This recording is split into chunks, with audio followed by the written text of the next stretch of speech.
All right, we're here for the NQ80 Daily. I'm here with Tom. How are you doing, sir? Yeah, good, thank you. Good. I mean, we're just very good. We're just coming away from the bombshell news. That is, yeah, yes. Is Ten Hag gone? Yeah, well, we were going to talk about Ten Hag's presser and sort of preview the cup final. It's all sort of been overtaken by events, hasn't it? Jacob Steinberg in The Guardian reporting that Ineos have decided to sack Ten Hag after the cup final, no matter what the result, followed up by The Athletic, who kind of confirmed the story. So I think we can say this is pretty much true. I mean, I don't know. The tea leaves seem to be pointing this way. The fact that they wouldn't publicly back him and the fact that especially when Skinner got a new contract, I was like, yeah. They could have done this with Ten Hag. They're clearly not. So I'm not in the least bit surprised. The timing of the news, day before the cup final, not awesome. Awful. I just can't see how it wouldn't have a detrimental effect, because I don't see that the players are massively behind him. I don't think they're kind of downed tools, and I don't think there's a mutiny, but I don't think they're massively behind him either. So I can't imagine it's going to be like a galvanizing effect. Oh, let's do this for the last push for the manager. I just think it's going to send things into disarray. People are going to be like, what the fuck's going on here? Who's leaked this? I feel like there's going to be so many questions like flying around the whole team. There's going to be a lot of resentment, I think, towards someone, undirected resentment, I guess. And then obviously Ten Hag is going to feel like he's a very steely man, isn't he? And maybe he can steal his way through this feeling. But for anyone who, I mean, none of us have gone through this experience ourselves, so we can't truly empathize because we've never been in that position. But I just can't imagine this is a lovely experience to go through. So no, it's shit timing. It's really shit timing. Whether you agree with the decision or not, it's shit timing. Clearly, it can't benefit the team. This coming out. I don't know if it'll have a demotivating effect because it's the cup final. It's a one-off game. You'd imagine they all are desperate to win it. Yeah. Whatever. I imagine Ten Hag, given the kind of personality and character he is, he'll be desperate to win it as well, to go off on a high. But yeah, clearly this is not going to help. I mean, you can't, it's taking the focus away. This is what the player's going to be thinking about. They all read social media as well. So that's it, isn't it? It may not be demotivating, but it takes the focus away from what everyone should be concentrating on and everyone should be concentrating on tomorrow and activating and carrying out everything that you're supposed to do. You shouldn't be focusing on what's going to happen to the manager after the game. And it's so shit.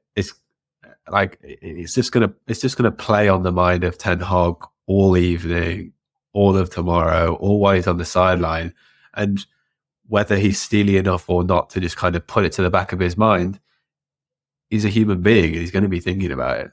And it's like when you kind of have any knock in life and you have your confidence chipped a little bit.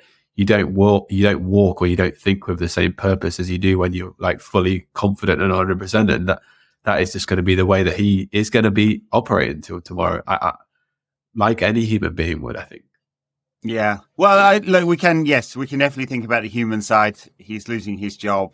I mean, look, it's unsurprising given that it's brand new management in place and also, lost 19 games across all season competitions this season. So we can't exactly be surprised he's lost his job in normal circumstances. I think a coach loses his job. It's just to come out before the cup final. Now, obviously, I don't blame Jacob Steinberg. He's just doing his job. Yeah. He's got the scoop. He found the story. Someone leaked it from somewhere in the club. That's not awesome either because it doesn't say we're all on the same page here. Would definitely rather it had not come out like this. That said, I guess, timing's crap. But there are options on the table, aren't there, for United? And I presume, given that they've made this decision and it's clearly widespreadly enough within the club, that they've got someone lined up for the job, I imagine. And then Ten Hag, I don't know what he does next. He's going to get a big payoff. So that will soften the blow. A few million quid in the bank account. He'll have a nice summer. But Bayern have appointed, it seems like they've appointed Vincent Kompany. Yeah. Talk about failing upwards. That's incredible. I know. Get relegated, get appointed to Bayern. And Ajax was the other option. They've appointed Farioli from OGC Nice, the sister club, which is an interesting turn of events, isn't it? So, yeah, I don't know. I mean, I presume Ten Hag's just going to block out all this noise, and it's just about tomorrow. He'll know his team. They'll be working on the tactics. Like, I don't know what it is, praying to whatever God everyone believes in that we can somehow pull off a miracle against City. Yeah. So, yeah, I'm just hoping they can block it all out and go, all right, there's one job, lads, tomorrow, and that's poison City tonight, so they're all ill tomorrow. Yeah, that is our biggest hope, I think. On a human respect, I do feel for him, and I guess maybe if anyone I've ever come across in life might be able to block this out, it does seem like potentially him, because he does seem to have this incredible stubbornness about him, this incredible single-mindedness. I think to the detriment of United this season, because how stubborn he's been of not changing his team and his thought patterns and stuff, and his kind approach, of his press conferences have been bizarre in the stubbornness. But I guess in this respect, it might come in handy for once. But I also kind of thought, he kind of mentioned a few names that have been linked, and like Tuchel or McKenna, De Zerbi. There was part of me that thought that Ten Hag might survive this just because there's no real like number one option out there. There's no great option, because you kind of look around and you're like, everyone you kind of think about has got, there's a lot of ticks in the con side. There's some pros, but there's a lot of cons to every single option, really. And therefore you think, is the next manager, whoever it's going to be good enough? And I don't think they are, which is not to be like really doom and gloom about the thing, but like, it's like, yeah, there's everyone's kind of, you kind of about.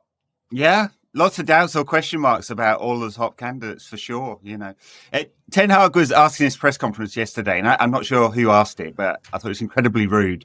They said, one of the journalists said, "What do you say to the people who think this is your last game for the club?"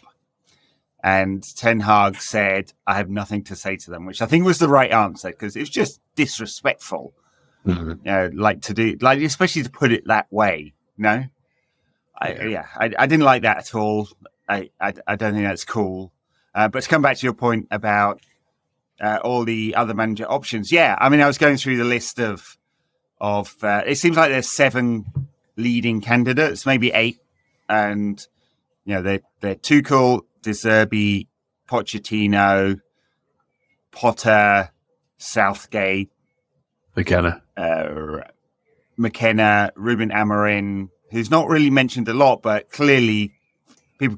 His agents keep pushing him. I think he's looking for a move. And he was the next Liverpool manager at one point, wasn't he? He was, yeah. Until they appointed Arne Slot, Allardyce, Kirbishley. Bring him in. Do you think Brexit Jim would do that? What? Appoint Allardyce just for a bit of a laugh. Well, they're good mates, aren't they? We keep seeing them at the football together. I also play 5-a-side with Kevin Nolan, and he's just lost his job at West Ham, so I could ask him if he's up for it. Yeah. Maybe. Yeah. Well, of course, you're out of a job right now. That's it, yeah. On the last maybe me and him could team up. He did a double team. He got job at co-managers. Lost his job at Notts County. I lost my job at Beeston Old Boys Association. So, in the spirit of kind of failing up, like Vincent Kompany, you never know. Yeah, but yeah, what do you make of the kind of competition between the clubs for managers? Because it feels like, you know, in one summer, Manchester United, Liverpool, probably Barcelona, given that they're all bickering internally about Xavi. Oh, he's gone now. He's gone. Bayern Munich. Xavi's gone. Oh, he's definitely gone. Yeah, about half an hour ago, maybe. Yeah. All right. Yeah. All right. So we've got Liverpool, they've appointed one, but Manchester United, Bayern Munich, Ajax, Barcelona, Chelsea. That is some Juventus. Heavyweight clubs looking for a manager this summer, and they're all looking at the same pool of managers, aren't they? Juve as well. Yeah, Allegri went. Yeah. So it seems like Thiago Motta has gone to Juve. which seems to be like he was obviously like tipped to go to a lot of big clubs, but you kind of just look around and there were.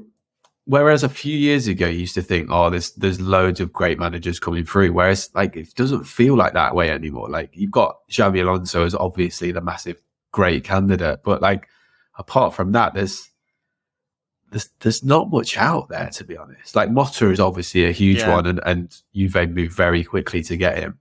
But then you look at someone like De Zerbi, and you can just see so many potential negatives with him. The way he's treated Brighton, for me, is one of the biggest. Talking about disrespect, so disrespectful to a team that we've given you almost everything, really, and they've given you such a great platform. And also the way that he coaches, like I heard, I can't remember who it was. It was some Scottish footballer was talking about. He went to watch a De Zerbi session, and the players for about 4 hours were basically doing the same routine over and over again, and the striker was touching the ball like 3 times in an hour, type of thing. And you think, that probably works with someone like Brighton, where the players are a lot more keen and a lot more like willing to impress. But I think you go to a bigger club with a lot of egos, and people are like, "Fuck off! I'm not doing this for 4 hours," type of thing. Yeah. And I just don't. I wonder how that translates. I heard the same thing. Yeah. I wonder how that. How that translates. And that's another one of my big fears with De Zerbi.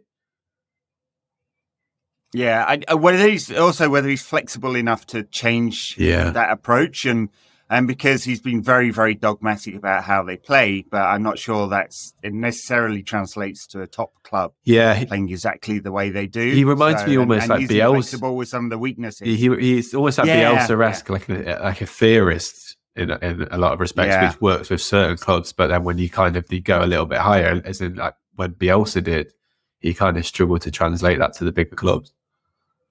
Yeah. Well, so it goes through the list of options.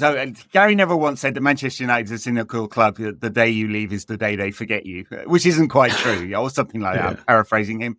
But we're Ten Hag's been sacked not 30 minutes ago. Or whenever the story came out, and we're already on the king is dead. Long live the king. So So De Zerbi, weaknesses. Tuchel, I think the weakness there is, the lack of discernible style, and whether that would go down well with United fans. And managing upwards as well. He doesn't seem to be very good at that. Well, quite. Would he rub the new CEO up the wrong way straight away by demanding, X? Because he feels like a short-termist, and this is a project. Yeah. To use modern parlance, I hate that term, but it's a 3-year cycle to build back to the top. Ten Hag used it all the time. He was using it yesterday, wasn't he?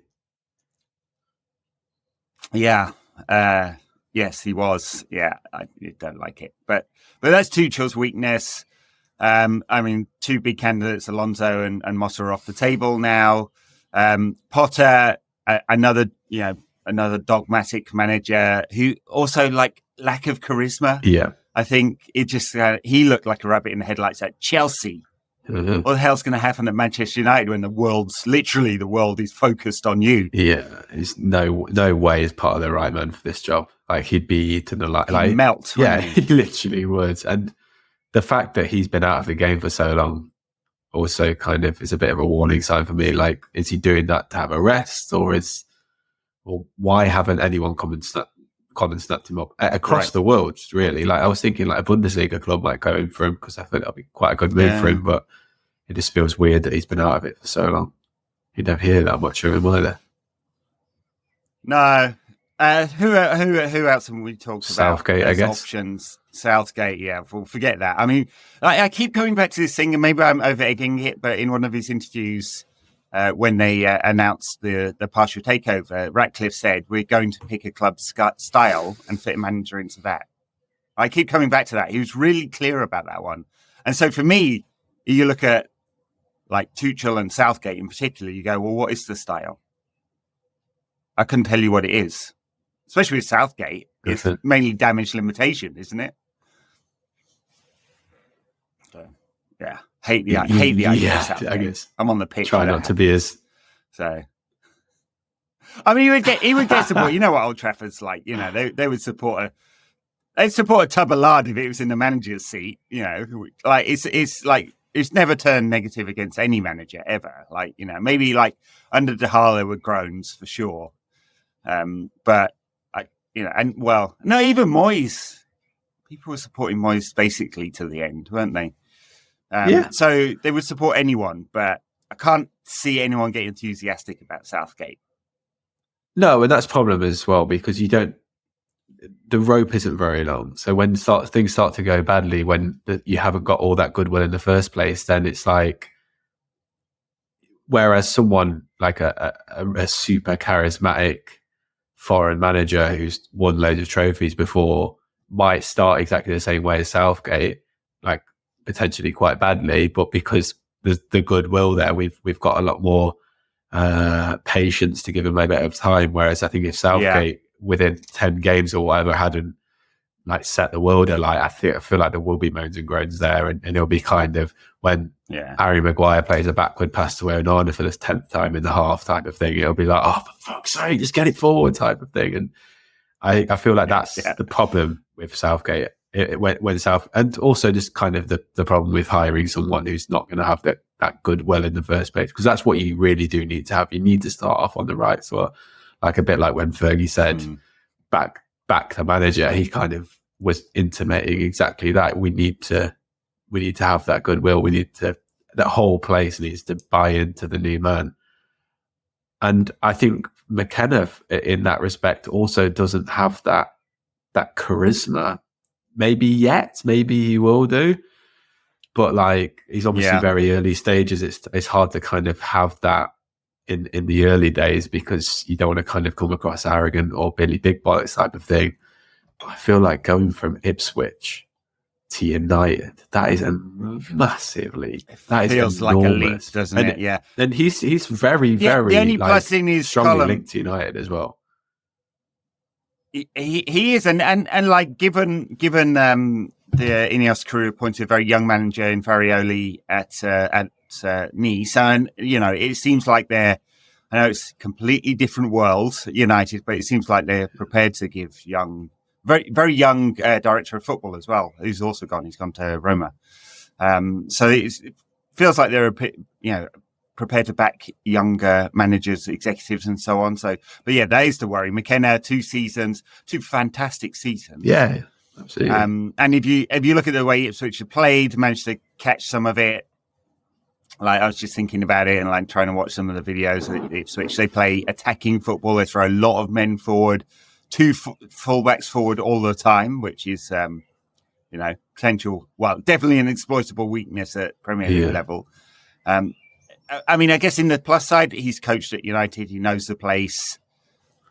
I don't know. Half that squad though would go, well, weren't you the guy putting the cones out? Yeah, that's like a couple of managers ago. And I get the argument that if people are thinking that, if there are players at the club that are thinking that, then they should be fucked off, and that is kind of one of the reasons why United are in the place that they're in at the moment, because like those type of characters do exist, and I get that, and I also kind of get the people have used this argument for why Vincent Kompany is going to Bayern, because he plays a certain type of football, and when it's difficult to kind of play that type of football at a lowly club, but if you kind of translate that to a bigger club, then it will work well. And obviously it worked really well for Vincent Kompany at Burnley in the Championship, and therefore it might translate nicely to Bayern. Therefore you could use the same argument for McKenna. It might not work well for Ipswich in the Premier League next year, especially if you're trying to play that same side of football. But if you kind of put him in a big club like United, it might translate really nicely. It's more the personality and the charisma, and also how you would deal with things if they start to go to shit. Because for 2 years he's had everything going his own way through his own success, clearly. But at United, things are going to go wrong, and they're going to go drastically wrong. How do you deal with that as a man who has 2 years experience at Ipswich? It's sink or swim, and is very likely to sink, I think. And this job eats people alive. It eats the biggest personalities alive. And we've seen that with Mourinho. We've seen that with Van Gaal. We've seen that with Ten Hag. Strong, steely characters, and it's broken them. And And it broke Ollie to the point where he cried for like 3 days and had to go be seen by Roy Keane, who had to take a special trip to Norway. I feel like it would break McKenna. I really do. I tell you what, we should appoint Roy Keane. He wouldn't have any problem with the charisma, would he? My dad says that. I'm not sure about the coaching. My dad says that all the time. He's like, he probably sent me a text about this now because obviously Ten Hag news. He's like, whoever we hire, we should hire Roy Keane as the assistant. And there's probably a lot of people. I'm not sure. Erik Cantona. It's Erik Cantona's birthday today, by the way. Yeah. We should appoint Erik. Sing a song for the lads. Happy birthday, Erik. Yeah. All right, I think that's it. Oh, well, I suppose we should mention Thomas Frank because Daniel has been standing him quite a bit. There's a kind of weird one with Frank because I can't tell because Brentford played good football in the Championship and then they played pretty direct, ugly football. Not all the time, they're not Wimbledon circa 1990 or whatever, but it's not Manchester United style football, is it? But he does have some personality. I mean, he's a massive twat. He's just a massive dick, isn't he? But would that work out at United? Because he's just maybe got such an ego on him. Maybe he has got charisma, hasn't he? Like he's got a personality. He's steely. I feel like he's adaptable as well. I don't think like Burnley played that direct, hideous football in the Championship. I feel like they did play quite a free-flowing, nice type of game. Brentford, yeah. I think with Frank, because of the season that Brentford have had this season, his stock is at the lowest it's probably ever been. Whereas I think if Brentford had had a really good season like they had maybe last season or the season they got promoted, then you would say, oh, Frank might be the man there. But I think he potentially could be the right guy. I think there's probably less cons than some of the other candidates for sure. But I just think because of the year that he's had, he kind of puts him in a lesser light than he would have been in before, just because I think they were fine in the end, weren't they? But they still would have finished below Everton if Everton didn't have their points deduction, and we're not going to hire Sean Dyche this season. Right. So. Oh my God, can you imagine?